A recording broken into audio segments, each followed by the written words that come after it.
Hello, coming to you from the World Economic Forum. I'm joined by the CEO of Presight, Thomas Promotedham.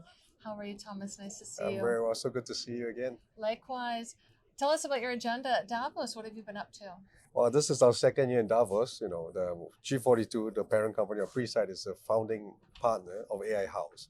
And, besides the economic policies, the AI conversations have just dominated. Last year was the large language model. This year, really, after the hype, what are we doing about it? And Presight's nature of the business is about applied artificial intelligence. So we've been involved in conversations with the government, thought leadership conversations about sustainable AI, how we apply AI to cities. We have conversation around AI for energy.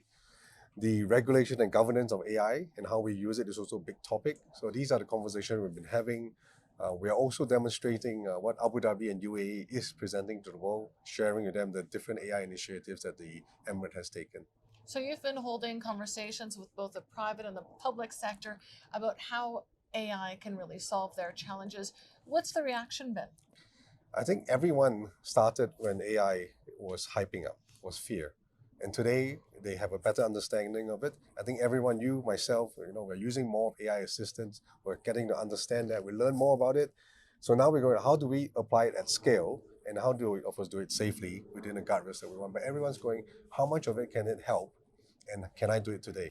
So the focus in what can I do today with the advancement in AI technology. And I think the feedback has been phenomenal because everyone is seeing a path to how they can apply it within the governments, within the societies, within the companies. People are eager to apply the AI, but it comes at a high cost. So how have you been kind of reassuring both private and public sector that they can implement AI solutions affordably? I think we showed them an example of how Abu Dhabi has taken.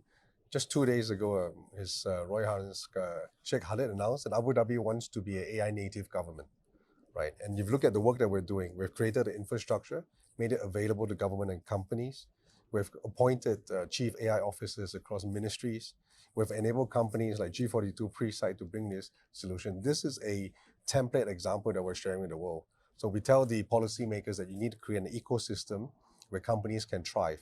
We talk to the infrastructure players, the hyperscalers, to say that collectively, if you create a global intelligence grid, we're calling it, a collection of data center and AI assets, you can make that more accessible to people who could afford it and people who are just starting to build up and access to that.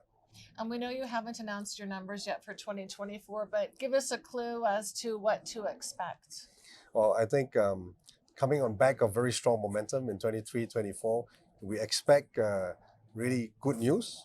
I can't tell you much of it, but if you look at the hype and you look at where Abu Dhabi and UAE is, and Presight being an Abu Dhabi-based company, we support the federal government, we support state-owned enterprises in many of the announcements we made last year. I hope that we'll continue to ride the momentum, and the next time I see you, I'll definitely give you a lot more details on that. For now, tell us about your expectations for Q1 and the rest of this year. This year, I think, is a transformational year. So last year has been the year where AI applications are coming to surface at scale. This year, I think people will adopt.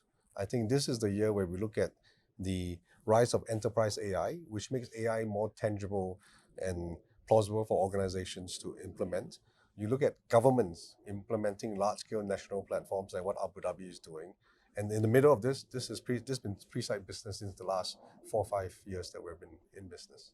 Now, the last time we chatted, you were launching a massive accelerator fund, which would really benefit startups in the UAE. Tell us a little bit about how that has progressed. Well, the last time I was with you, we were at the Expand North Star and we announced the accelerator program.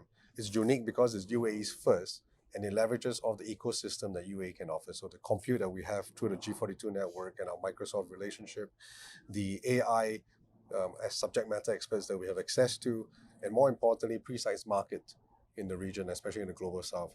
It has been received phenomenally by the startup community. We are going through understanding and shortlisting the companies. We have more news coming up just after earnings in March, and I think stay tuned, look forward to it. It will be an accelerator, a true accelerator, and really embodying the spirit of UAE and how we are a capital of AI. Okay, we must have that follow-up. For now, thanks so much for chatting with me today, Thomas. Thanks for having me.